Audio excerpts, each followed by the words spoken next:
As we all may be aware, palm oil is the most produced and consumed vegetable oil in the world. So therefore, palm oil is important for ensuring global food security, in particular in the developing and underdeveloped countries. And besides, palm oil is also very unique because it has a balanced amount of saturated and unsaturated fatty acids, about 50% each. However, palm oil has been perceived by many to be less healthy since it contains a higher content of saturated fatty acids in comparison with other vegetable oils. So this begs the question, if palm oil is healthy for consumption. So I hope we'll be able to find the answer from our two distinguished speakers today.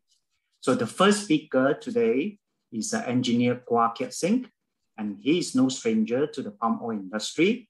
So Engineer Kwa graduated with a BSc from University of Singapore in the 1970s. His career in the palm oil industry has spanned over 40 years, covering oil refining, food, oleochemicals, and personal care. He worked for Unilever, ICI, and KLK in Malaysia and Europe. He was the GM of Unikema Malaysia before retiring in 2005. Subsequently, he advised the ASEAN Oleochemical Manufacturers Group until 2019 and was its representative on the RSPO Standing Committee on Trade and Traceability from 2014 to 2019. He's also a chartered engineer and the founder of IChemE's Palm Oil Processing Subject Interest Group. Now he's my colleague at Monash University, Malaysia, teaching chemical engineering and a fellow of MIPO. He speaks on sustainability, process safety, capability management, and manufacturing. His current interest is in nutrition, and today he's going to speak to us about saturated fat, a subject which is widely misunderstood by many. So Engineer Kwa, you have 15 minutes, around 15 minutes, and the floor is yours. You may share your slides now. Over to you. Okay, thank you very much. Yeah, I think you can see my slides now. Okay, so I'm going to start the slideshow now. Okay, thank you, Professor Chan, for that introduction. And what I'm going to talk about today is trying to answer your question, is saturated fat unhealthy? And I think most of us will be asking the questions when it comes to our health. I think in particular, whether saturated fats is related to heart disease risk and also to weight gain. So in order to answer that question, I will take you back about 150 years. So more than 150 years ago, it was known that excess carbohydrate is the primary cause of obesity. So in 1862, at a lecture in Paris, Claude Bernard acquainted the audience that one does not need to consume any sugar or carbohydrates at all, as the liver produces all the blood sugar we need by converting it from proteins, process called gluconeogenesis. William Harvey from London was in the audience, and from his personal experience, this excess sugar that we consume, whether it's from corn, bread, or potatoes, gets converted into the liver into sugar. And if that sugar is not used, it is converted into fat. So he hypothesized that obesity is caused by excess consumption of carbohydrates. So when he returned to London, Harvey found an ideal test case, which is his friend, William Banting, and that's his picture there, who was overweight at over 90 kilos and 186 centimeters with impaired health and type 2 diabetes. So he told Banting to greatly reduce the carbohydrates in his diet, therefore reduce the potatoes and the bread in his diet, and Banting lost over 23 kilos, leading to very good health. So he published a book on corpulence, which is what you see here, and based on what he did, and he lived to over 80 years old. Now you got to remember in London in those days, if you lived to 80 years old, it's a really, really ripe old age. So very interestingly, you fast forward to 1972, and you can see that Dr. Robert Atkins who is a cardiologist, bear that in mind, came up with a book, Dr. Atkins' Diet Revolution, where essentially in helping people with high risk of heart disease, he targeted carbohydrates as the cause of obesity. So there is further work on that, and you can see that in the trial done by Dashti in 2006, that if you put people on a diet that is restricted with carbohydrates, no restriction on fat and oil and so on, and over a period of 1 year, and this is the results of the work over 1 year, you will see on the first graph on the left-hand side that the good cholesterol increases. Yeah, this is over 1 year. And then the fasting glucose, blood glucose also decrease. And at the same time, you find that triglycerides also go down. So this is evidence that if you restrict carbohydrates, you will actually reduce obesity and you will also avoid the type 2 diabetes. So if that's the case, then it becomes very clear that carbohydrates restriction without restriction of fat consumption will be beneficial. Unfortunately, no. Yeah, science has gone awry, and it's a financial war and not a war of health. So Professor Dr. David Diamond at the recent seminar in Kuala Lumpur said that he attributed this thing, why it's still no, to 3 organizations. And the 3 organizations are the American Health Association, the Sugar Research Foundation, and the US Department of Agriculture. So I think all of you know a lot about answer keys. So is there a correlation between fat intake and heart disease? Now, this is a case where there's a failure to apply and understand the basic principles of scientific methodology. So in Key's 7-country study, which you see here on the graph on the left, there are 6 countries there, and he plotted the graph and he said that, well, the more fat you take from as calories, the more deaths there will be from heart disease. You will note that there are 6 countries here. He couldn't place country number 7, which is France, and which I'll come to back later. But actually later on, as you can see on the right, this was actually the data he had from 22 countries. So if you took all these points into consideration, you would say that there isn't actually much of a correlation. And Ansel Keys was very powerful, and he became what you call that, a member of the Nutrition Committee. And the American Heart Association is a very, very powerful organization. It has sponsors of about $1 billion US a year, and it has got the Soybean Association, the Margarine Association, and a lot of associations as their sponsors. And then the second one is, there is this study here from Harvard University where they put sugar and fat together in this study as related to what do you call that, the coronary heart disease. So in a way, this study is correct because, you know, in America, when you go to a fast food outlet like McDonald's, you would have your burger, which has the carbohydrates and fat. You would have your Coke, you would have your fries, and you would have your ice cream. So these 2 go together. So in the conclusions, one should be coming up and say that, yeah, these are the 2 together. But if you look at it, the conclusions of the author say, by lowering a proportion of dietary saturated fats, you would improve your health. So what happened to sugar in this study? Now, we only knew this much, much later. And in 2016, it was discovered that the sugar industry actually paid these scientists to play down the link between sugar and heart disease and to promote saturated fat as the culprit. So we only know that only after so many years. Then in 1977, Senator George McGovern's committee, he started to draw up the Dietary Guidelines for the United States. And they identified fat as a culprit for the high heart rate of disease in the US.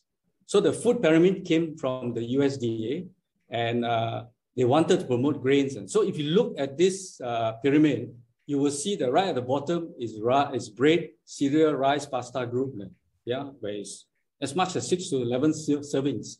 And then right at the top, fats and oils and sugars are put together. So this you're supposed to use sparingly. So as a result of these three organizations, you find that there became a proliferation of low-fat foods. Yeah. So low-fat foods are just as full of calories instead. Yeah. And you find that sometimes low-fat foods like low-fat yogurt, they actually put more sugar in it because it's not as tasty. And you've got to compensate that by putting more sugar. Now, I was making in the 1980s, I was making plantar margarine when I was working for Unilever. And we put 80% fat in. But I didn't realize that this was going on at that time. And we were actually had a project to make margarine with 45% fat. I went over to the oleochemical industry and I was not involved in that, but my colleagues were. And they actually came up with a margarine which they call hovering with 45% fat. It's not easy to make. It requires more work and so on. So obviously we sell it at a higher price as well than as you would expect. So with this sort of things happening, you will see that in America, the trend suddenly became that people started to not to take so much fat and not to take so much protein. And they started to increase the carbohydrates. So in America, on a diet, on a low-fat diet, you'll find that people aged between 20 and 74 are obese. And children as well are becoming obese as well. So then in 2012, the British Journal of Nutrition published this finding. Yeah? And what it says, this is based in Europe. Yeah? What it says is that death from heart disease goes down as a percentage of calories from saturated fat increases. And they couldn't place France in the graph as well because France has 40% of fat. And France is a country that eat a lot of oils. They have a lot of liver pate, and they take a lot of butter as well. Yeah. And so what do you find? Huh? So that's why they call it the French paradox. Now, on the right, you'll see the chart of obesity. America has 30% of the population who are obese. Yeah. And France has only 9% of the population. So if you look at this chart, of course, you'll be wondering where Malaysia fits in. Well, Malaysia, we're not doing too well. We are somewhere here between New Zealand and Hungary. So in 2014, this investigative journalist, Nina De Choice, she's not a scientist, but she's very interested in nutrition. She wrote this book called The Pit Fat Surprise. Yeah? And I probably choose this cover. She has many covers, and you can see eggs there, cheese there, and so on. So what she's been saying, this is a 400-page book, so it takes a little while to read through. But what I'll tell you, once you get started, you probably want to finish it. So what she says is for the past 60 years, we've been told that the best possible diet involves cutting back fat, especially saturated fat. But what is the question? If low-fat diet is the problem itself, as you have seen, so what if the very foods we've been denying ourselves, and in their case, the cheeses, the steaks, are the key to reversing the epidemics of obesity, diabetes, and heart disease? So the key message in the book is don't blindly avoid saturated fats. Actually, it's important to eat them. And they have a wide variety of effects, positive effects, and balanced diets high in good fats and low in carbohydrates keep you healthy. So a little bit of fat facts. Fats are important because they're the concentrated source of energy. They are the structural components of our cell membrane and hormones. And some vitamins, A, D, E, and K, rely on fat for absorption and storage.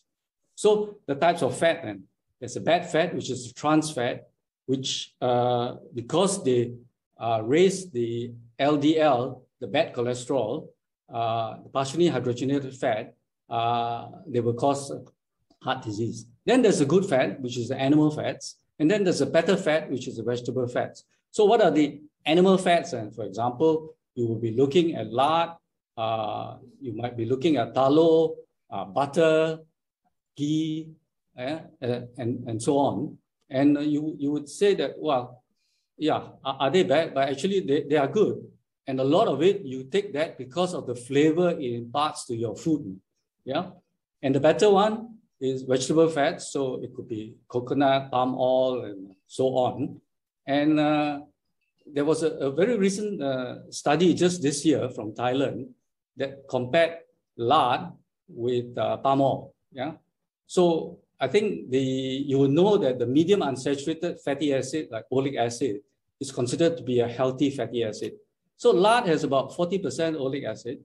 Palm oil is about 40% oleic acid. So they compared the two. They found that lard increases the bad cholesterol, and also the total cholesterol, but did not increase the good cholesterol. In the case of palm oil, it increased the good cholesterol and also the total cholesterol and the bad cholesterol. So there is, you can see a difference between the two, but animal fats are still good. But one word of caution, whatever I have said there, all this must be consumed in moderation and balance. And yeah, don't go for a single fat at all. Yeah. So tropical oils, and in this case, coconut oils, they demonstrate no risk of cardiovascular disease. So in the case of coconut in Polynesia, they found this out. In Indonesia, in Sumatra, they found this out as well. As for palm oil, there have been a lot of studies. I just pick up this one study here that they did in 2018 in, what do you call that? In Madrid, Spanish experts. And they said there's a lot of work that's been done to show there's no evidence associating palm oil consumption with high cancer risk, incidence, or mortality in human beings. The only problem they said there is that the scientific community didn't go out and tell people about it. So the public gets very skewed and incomplete information. So all this, I think we want to lead to dietary guidelines, because out there you're wondering, okay, what does this mean for me then in my diet? So the American Dietary Guidelines has been started in 1980, and they're reviewing this every 5 years. Yeah. So let's go through the history of what they've been doing. So on total fat, in 1980, 1985, they say avoid too much. Then they set it at less than 30%. Then in 2005, they said 25 to 30%, 2010, the same. Then 2015, no upper limit. And the latest one that has come out says no upper limit. As for saturated fat, they started with avoid too much, then 10%. Then in 2010, they started to, and maintain until now, replace with MUFA or PUFA. Yeah. And then cholesterol, avoid too much. And then now they've gone to, in 2015, no upper limit, and then minimize intake. So things are changing, and what they do is every time before they issue the guidelines, they have a big discussions on this. They see all the scientific data, and they take that into consideration. So you can see that this is the effect of that.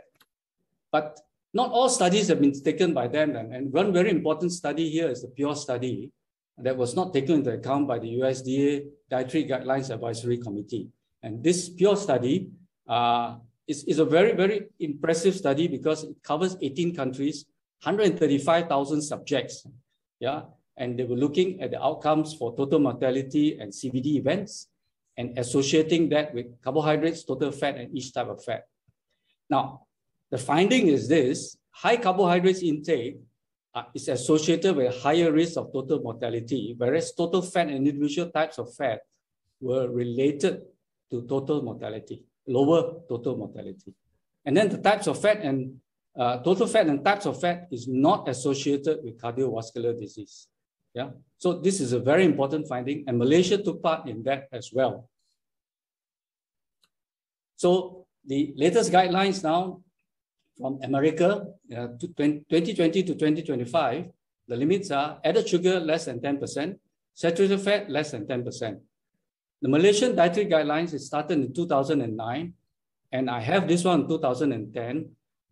It says key message: limit saturated fats 10% and consume foods low and beverages low in sugar. Now, they announced the 2020 guidelines in February this year. But so far, I've not been able to lay my hands on it. What I can find is the food pyramid. Now, America has stopped using the food pyramid, but what I think I'm quite pleased to see is that the base of the pyramid has now been replaced by vegetable and fruits. But what I'm concerned about, if you look at the top, why are fats and oil at the top of the pyramid together with sugars?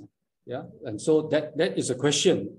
Therefore, at the end of the conference, I asked Professor Dr. David Diamond, now that the myth of saturated fats is debunked, professionals like medical doctors and nutritionists are still sticking to old guidelines. So what needs to be done in terms of media and further scientific work? And his reply was, your question is very reasonable. However, powerful forces such as the vegan-based businesses and the American Health Association oppose the view that saturated fat is safe and healthy. Only with more meetings such as this one and more good science will we reverse the biased science against saturated fat. So thank you very much. All right. Engineer Kwa, thanks for your interesting presentation. So to all the participants, the Q&A session will start after the second talk by Tan Sri Ong. So if you have any questions, you can type out your questions in Q&A, and I will address them in the Q&A session later. So the second speaker is Tan Sri Emeritus Professor Dr. Augustine Ong Soon Hock. I'm sure many of us know Tan Sri Ong, either in person or at least you must have heard of him. So Tan Sri Ong obtained his BSc and MSc from University of Malaya and his PhD from King's College London.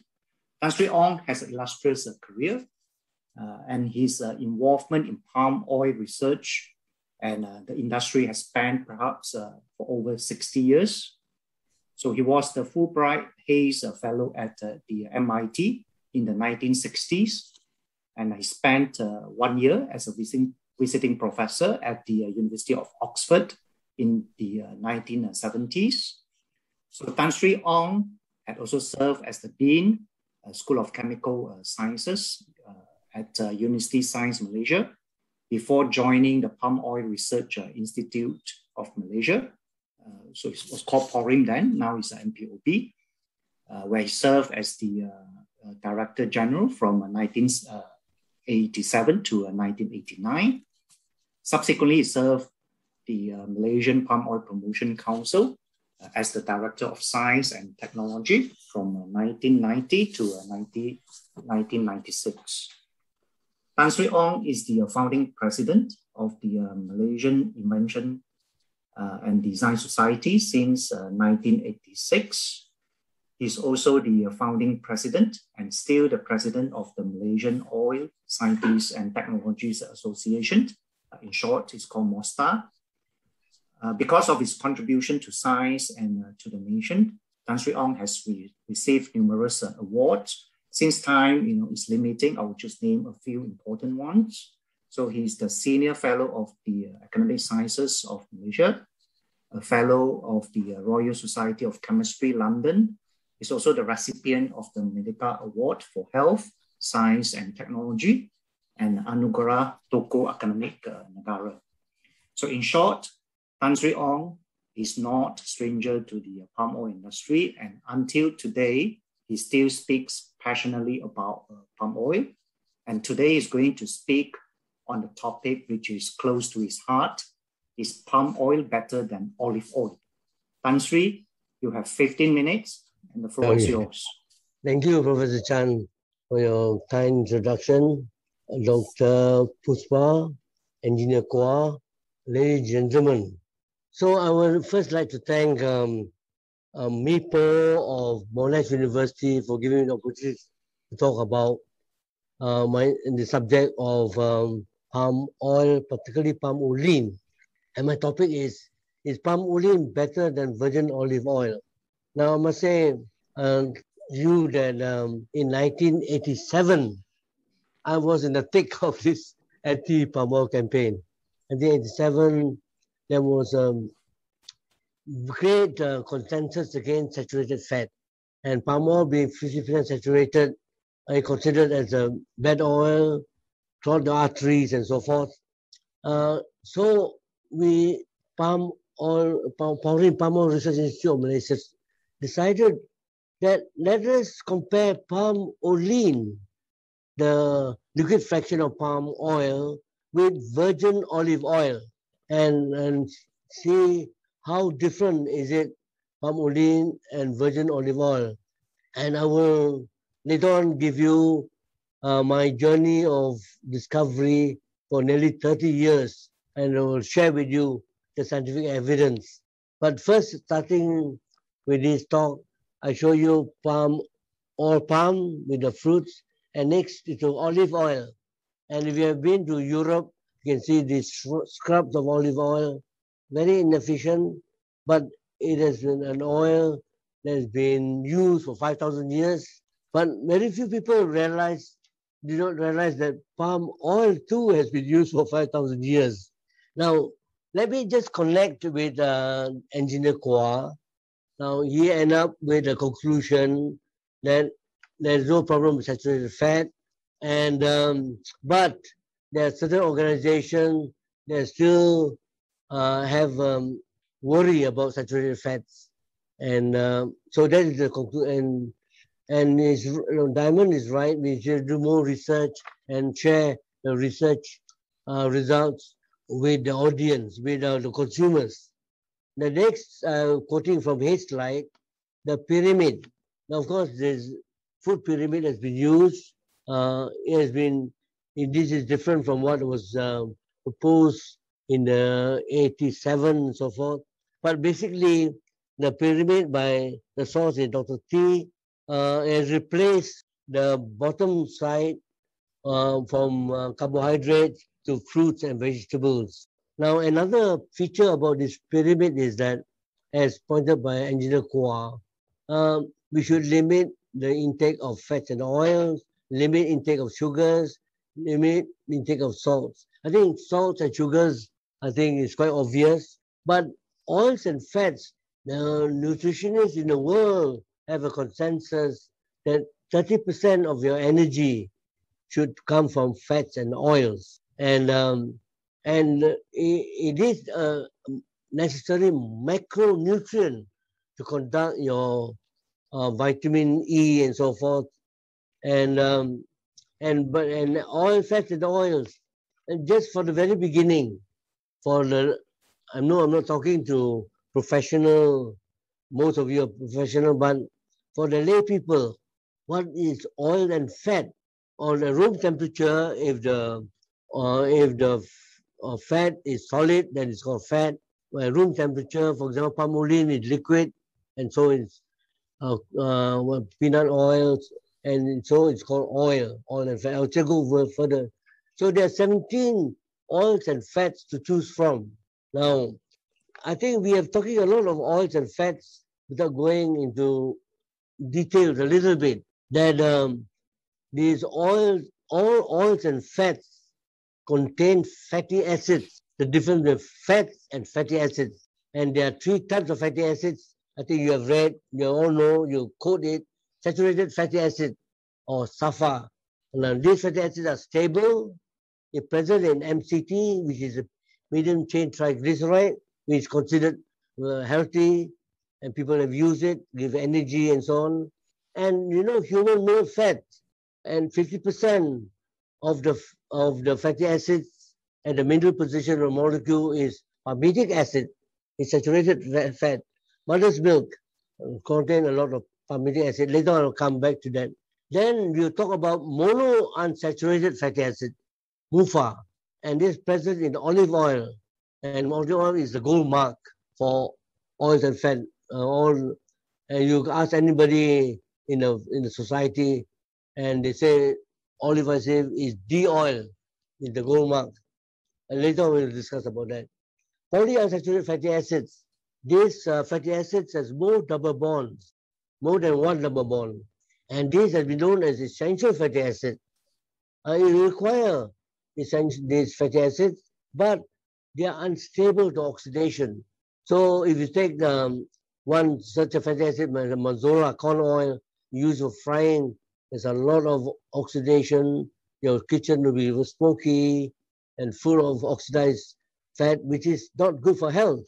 The American industry have made use of hydrogenation to stabilize these essential fatty acids, and for a long time it has been kept a secret that trans fatty acids are bad for health. Why? Because it raises the LDL, lower the HDL, raises the bad cholesterol, lower the good cholesterol. And it was in the 90s, and the research shows that trans fatty acid is a no-no. Now this is quite significant because without hydrogenation, the application of polyunsaturated oil is limited. But all these products, in fact, can be replaced with palm-based formulation. Anyway, we will go to that. The other point is that these fatty acids, I have used these called bananas for simplicity. It's oversimplified maybe. Instead of all triglycerides have got this structure.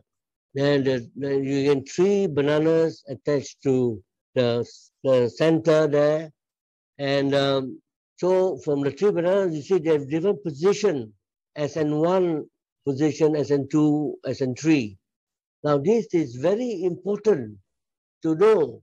You can talk about all what people say, this and that, but we never come back to the basic now.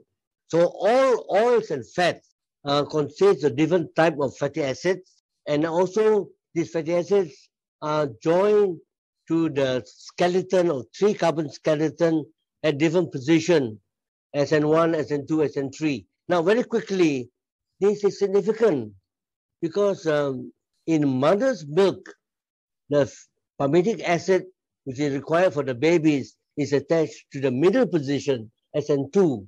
Now, the other point you have to take into consideration, when your fat gets in your intestine, your stomach, lipase act on fatty acid at the 1 and 3 position. Later on, I will see the significance of that. And the fatty acid at the middle position is absorbed into the bloodstream and influence your level of LDL, HDL. Next one. Now, the position of fatty acid in a fat molecule is significant in nutrition. Presence of saturated fatty acid in human milk fat, important for babies. So we will go to detail later if any interest. Go on next. Now, when I joined palm oil research, and with all the anti-tropical oil campaign, anti-palm oil campaign, and so we are landed with this situation. Palm oil is about 40% saturated. And according to Mr. Kwa, this is not a problem, it's not related to heart disease. But olive oil is about 15% saturated. Now, so at that time, when saturation was people are prejudiced against saturation, I want to know, how does palm oil behave compared to olive oil? So I approached our best research institute in the country, and that is the Institute of Medical Research, and approached Dr. Chong then, and Tony Ng was the leader of this, to compare a human study using international protocol. How is the effect of palm oil and virgin olive oil on LDL, which is the bad cholesterol? And you see the results. LDL for palm oil is 192, for olive oil is 193. I couldn't believe it. There's no difference. And in terms of R is the index of thrombogenesis.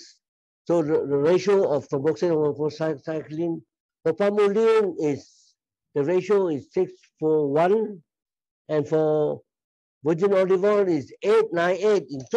That means in terms of the tendency of blood clotting is greater when you use olive oil compared to palm oil. And that was a big surprise. And it's not that virgin olive oil is bad. It's good oil. It's been used for a long time. Mediterranean diet has been touted as the best, one of the best diet. But this is the scientific results. And these results were published in the Journal of American College of Nutrition 1992. Any of you who are interested, want to get the original article, if you can't get it, write to me, I will send to you. The next. Now, this is quite important. The work was done in late 1980s. These are specific research projects, but it was done in Malaysia. So this project was extended to go to Australia, University of Sydney, and under Professor Tushwell, and they confirmed the results. And this was also work done in Copenhagen and also in China. So several studies, you will really see this diagram. This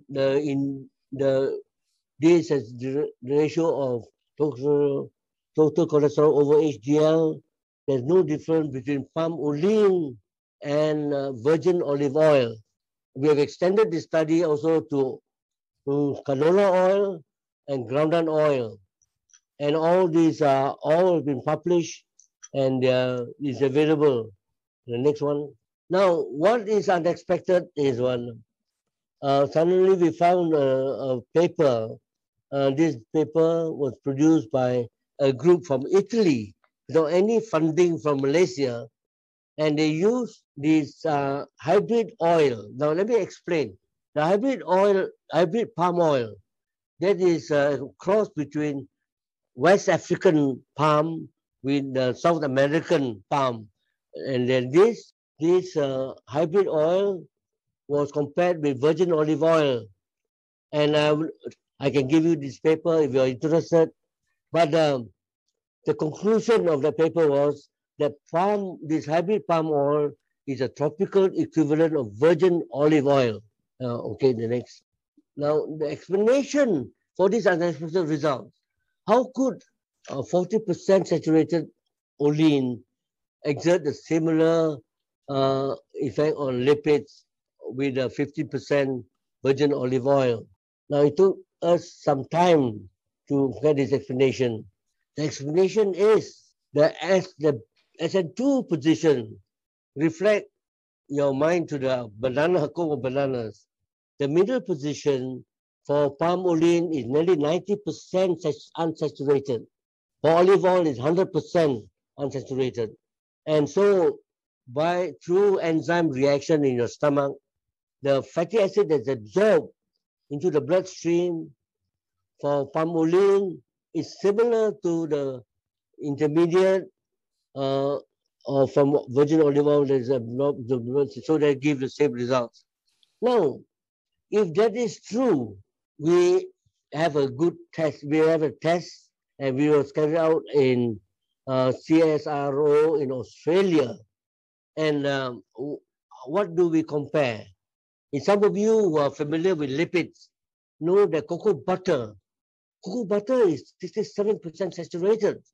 But because of nature is biased. The middle position is 100% oleic acid. If you can check your data, it's published anyway. So the end position consists of palmitic, and position 1. Position 2 is oleic acid 100%. Position 3 is stearic acid. If this is true, cocoa butter with a solid at room temperature should exert the same level of lipids or LDL as virgin olive oil.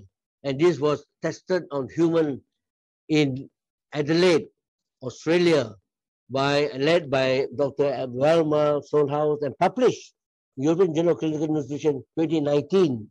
And in fact, this proof given the support to the idea. What is important is saturation or unsaturation at the middle position that will influence the cholesterol level. Now, encouraged by these findings, if virgin olive oil and palm olein have the same effect on blood cholesterol, why don't we blend these two oils, 80-20 and 50-50 and 100% virgin olive oil, and look at the sensory evaluation. Most people like olive oil. I mean, it's good oil, but because they like the aroma and the fragrance. So we do a sensory evaluation, and this audience, I must give you a surprising result. This is done at the Berjaya University College. The blend with 80% palm oil is better than virgin olive oil. Now this has very unexpected, has a tremendous economic implication, but this is the result. No, so my conclusion, so that I will try to keep time, and you can ask questions after this. That palm oil is as a term by the Italian researcher, a tropical equivalent of olive oil. And for this work was deliberately done to compare olive oil because we are trying to give the message to ordinary lay people who believe in the gold mark, and we thought we would compare with the gold mark and see how we stand. So equivalent of olive oil. However, I also want to conclude that health is determined by balanced diet. It's just not this good food, that food. Balanced diet, and palm oil will contribute a part of your balanced diet, and healthy lifestyle. You cannot expect to be healthy if you don't take exercise and so on. There are other aspects. So balanced diet and healthy lifestyle is my recommendation. But palm oil is as good as virgin olive oil, and I've expressed to many of my good friends, and they are saving their pocket money. Anyway, so this is very in a nutshell. But to end up, I tell you that we started this work in about 1980s, and we got the last result about 2019. So over a stretch over 30 years, and I have all the original papers. Anyone interested, wishes to get the original paper, I can send to them. All right. Now, the only thing I want to ask you, are you scientific, believe in science, or superstitious? You're superstitious, don't have to go further. If you are interested in science, come and get the data and look at it. And if possible, repeat the experiment, test it out. Don't say, don't make all sorts of remarks without testing. If you are scientific, look at the scientific data, verify it. We have verified Australia, in England, in Denmark, and so on. So we are very confident. It's very open. You can verify. So with that, I think we will leave your question. Thank you. Okay. Yeah. Okay, thank you, Tan Sri, for your presentation and your advice. So without further ado, so let's move on to the Q&A session. If you have any question, you can type your questions in the Q&A. Alternatively, you can raise your hand and I will invite you to speak. So let's check the Q&A. Yeah, I think we have got one question there by Sham. So I'll just read out the comments given by Sham. So Engineer Kwa, very good informative presentation. As you have mentioned, our palm oil has obtained much bad press due to bad science and business interests. MPOB collect says for the industry and should be churning out many reports to prove the healthy benefits of palm oil. Why does the perception of palm oil remain poor? Engineer Kwa, would like to address the question? Yeah, thank you, Engineer Sham, for the question. When you look at it, it's more than 60 years that this has been going on. Yeah, that saturated fats is bad for you. Yeah? Now, you know that when something is long enough and said often enough, it's sometimes perceived to be true. So I think on our part, and on the part of MPOB and MPOC, you really got to overcome 60 years of information that has been ingrained in people. So it's something very challenging, and it's something that we must continue to do, and maybe we need to change the way in which we approach this and give this information. Because one of the things that I also highlighted from the Spanish study is that scientists lament that we have not promulgated this scientific information enough. So I think we need to, as Tan Sri has said, tell people more and more about this information. Because I'm sure many of you who are listening to Tan Sri at this moment right now is surprised. You've never heard of this before, probably. Yeah. And so I think it's this information that we need to drive home. Because I've not seen this before in a lot of detail. Maybe it comes out one little bit somewhere there, somewhere here, but most of the people don't see it. And I think that's the important thing, is to be able to communicate to the masses. Yeah. Not just put up the paper somewhere there and then a few people read it, that's it. Yeah. And I'm sure in the audience here today, if we could do a poll, we will find out how many people actually know of what Tan Sri has been telling us just now. Yeah. And so that's a very important part, that we need to communicate in the media in a much larger scale and bring up all these things that Tan Sri has been telling. Because we've got to fight two things, the 60 years of misinformation, and also at the same time, we are meeting up with very, very strong parties like American Health Association, who will always oppose this. Yeah. Do we get a chance to get to speak in the American Dietary Guidelines Committee? Hardly a chance. And if they do also, they may not listen to you. Yeah. So that's I think what we need to do. We need to really step up our campaign. Yeah. I'm sure Tan Sri has something to add. Chairman, okay, I can add. I think I see the question. Between olive oil and palm oil, which is better, okay? Both are good oils. Now, but the difference is this, to share with you, that because palm oil is very efficient, cost-wise, palm oil is far more economic than olive oil. Second, there's more unsaturation, slightly more unsaturation in olive oil. So when you use of frying, for salad oil is excellent. For use of frying, I would recommend you palm oil because it is more stable. You can compare the stability. Check. Many of you listening are researchers. Check all this what I said. It's not based on slogan. It's based on scientific work. Check the oxidability of palm oil and olive oil. Okay, so that's my comment on this. And okay, now Koa's comment is quite very legitimate. And because of this, Mostar is going to launch an e-platform. The idea is Wikipedia is not giving the right information. So we're going to set up a website to give all the right, what we have based on science, and update it every 6 months. So then we're taking that action. Because nobody is taking any action. To me, if you read my book, I'm pursued for scientific truth. And and I thought I must do something for society, to know the truth.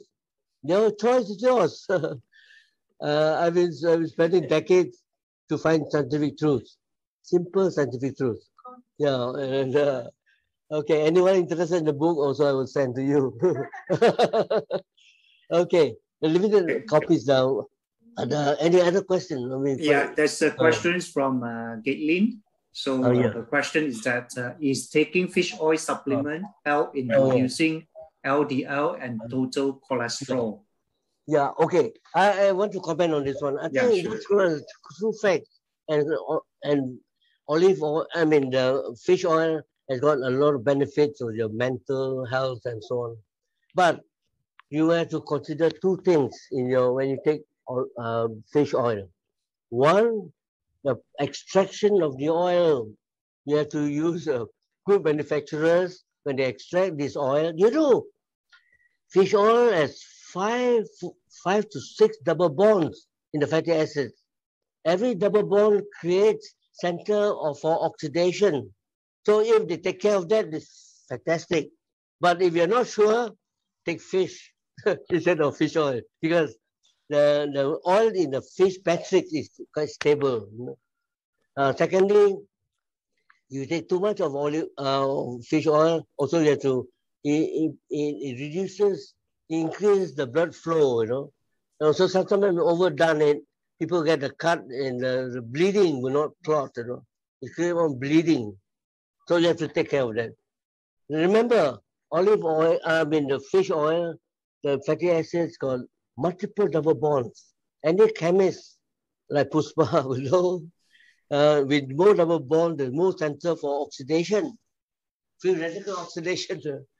And so you have to, if you have olive oil, make sure you keep it under nitrogen or make sure not too much air acting on the oil because it will be oxidized. But otherwise, the effects are been evaluated so many labs, beneficial. And you are not sure, as I mentioned, eat fish 3 times a week instead of taking fish oil. Anyway, this is my comment. Okay. I think we've got another question from V. So are all our edible palm oil made the same? So as a consumer, is there any fine prints we need to take notice on the packaging? So Engineer Kwan would like to take the questions. So it means the commercial, the products that we see, in the supermarket. So when, let's say we buy a bottle of a vegetable oil.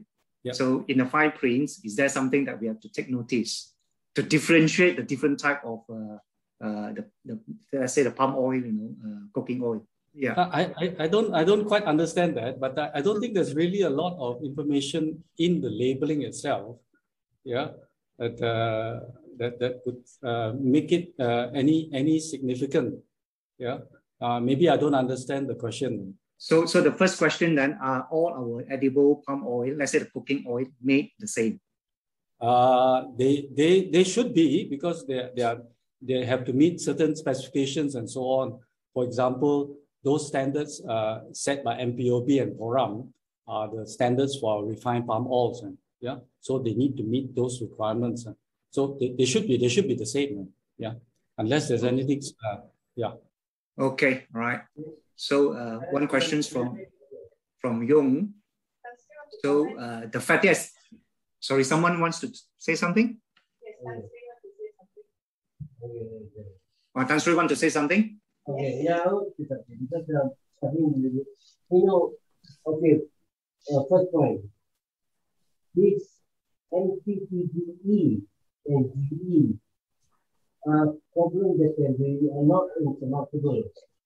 That is, we know the chemistry of the formation, we know how to treat it, and technology is available. MOSA and the seminar what is up to the refiners and the manufacturers to demand for this. And I think the DC and GE are not established the potential carcinogen. Anyway, it's a small amount. Somebody, Dr. Gu mentioned, when we drink a glass of wine, the factor of carcinogen. That is too much. It is a lot. It is parts per million. But we do appreciate that we must reduce it. And it can be done. We know how it's formed and how to remove it. Now, the next point about palm oil and infant population. Now, I want to stress this again. Palm oil by itself is not ready for human or infant population.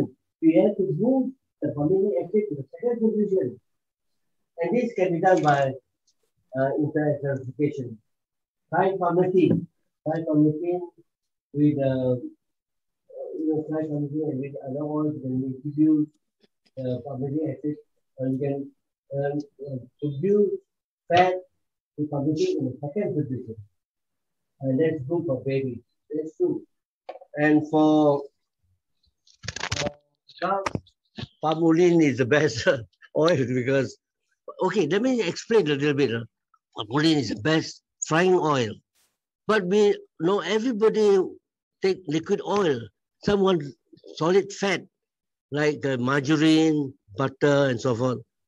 So the solid fraction of palm oil called palm stearin, that is a source to make this palm-based fat product without hydrogenation. So the contribution is no hydrogenation. Hydrogenation is bad. This has been kept suppressed in US for decades, and it might have caused a lot of problems. And somebody said about the strokes. You know, the fat that should be highlighted is PUFA, because PUFA is unstable, and PUFA will reduce your cholesterol to such a level. They found there's a lot of hemorrhages among the people with low cholesterol. You know, in the case of experiment on monkeys, those with low cholesterol go mad. So you have to be careful about your, you know, when we talk about hydrogenated fat, we only talk about trans. There are other things. Hydrogenated produce other unnatural fatty acids, which has not been investigated yet. But anyway, the whole world accepted that we want no hydrogenated, no. So that's, but this has been kept suppressed for decades, you know. So that's why we are, Malaysians have to go to more research, so that don't just take research from any vested interest. No, you have to reinvestigate. And I invite you to re-examine my work and find out what your conclusion is. I challenge you. Okay. Okay. Thank you, Tan Sri. Okay, we'll answer the final two questions. Okay. So there's questions from Jung. Fatty acid composition of lauric palm oil is very close to human milk, and thus some stand firm that palm oil is healthy and safe to consume. However, some argue that human milk is only for babies, but not adult, therefore not comparable. So may I know what is your comment view? Yeah, that's what I mentioned to you. The infant formulation is based on this theory, which many, even nutritionists, miss this theory. There is not only fatty acid, but the position. So in palm oil, you have tripalmitin, not palm kernel oil. And so you have fatty acid in the second position. The fatty acid in the 1,3 position can be removed with oleic acid by enzyme interacidification. So using your chemical knowledge, you can, from palm oil, particularly from palm stearin, prepare the fat suitable for infant formulation. Okay, so we are all not babies, so we don't require it, but the babies require. Okay. All right, final questions from Inking. So can you share your view on the use of fat replacer in the food product development nowadays, which claim to be healthier? Kwa, anything that you want to comment on this? I know a little bit about that. Maybe Tan Sri can add on that later. I think one of the things that is, I think, very marvelous about palm oil and saturated fats is that it gives a certain texture and body to whatever you're making. So when you have margarines, you can't have liquid margarines. That's why they need to hydrogenate liquid oils. So it serves a purpose. When you make shortenings and pastry margarine, you need to have the solid part of it in order to make these products. So that's very important. Now, the trend, of course, now is people say saturated fats is bad, so let's move away from it. Let's duplicate and make saturated fats using liquid oils. And say they go on to make stuff like gels and so on, which is on one hand very difficult to make. On the other hand, I think the ingredients and the components of making these gels are not necessarily approved by the FDA for food use. And that's what I know about it. Yeah. So my knowledge there is quite limited. Maybe Tan Sri can add on to that. I want to raise one interesting observation for the more lipid specialists. You know, the major triglyceride in palm oil is POP, a symmetrical triglyceride.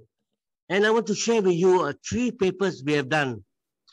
When we feed these rats with symmetrical triglyceride and compare with the PUFA, the red fats with the symmetrical triglyceride, for example, palmate fraction, sulfate is SOS, less fattening. They're all thin when you feed them with this PUFA, polyunsaturated. They're all go obese.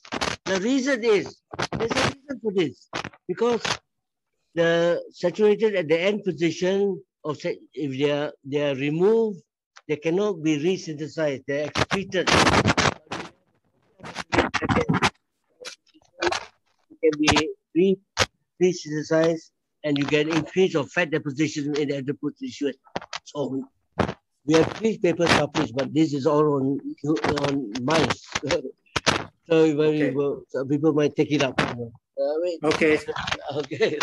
Right. Thank you, Tan Sri and Kwa. Okay. So I think that's all the time that we have for today. So I hope we have all learned something new today and are less confused about palm oil and also saturated fats. So once again, I would like to thank everyone for coming, and also to our 2 distinguished speakers, Tan Sri Ong and Engineer Kwa, for giving your insights. So our next webinar will be on the 18th of November, where we will explore labor practices and workers' rights in the palm oil sector. So I encourage everyone to register yourself. You can find the registration link in the chat box, and I hope to see you there. Okay, thank you all. Bye. Thank you. Thank you. Bye.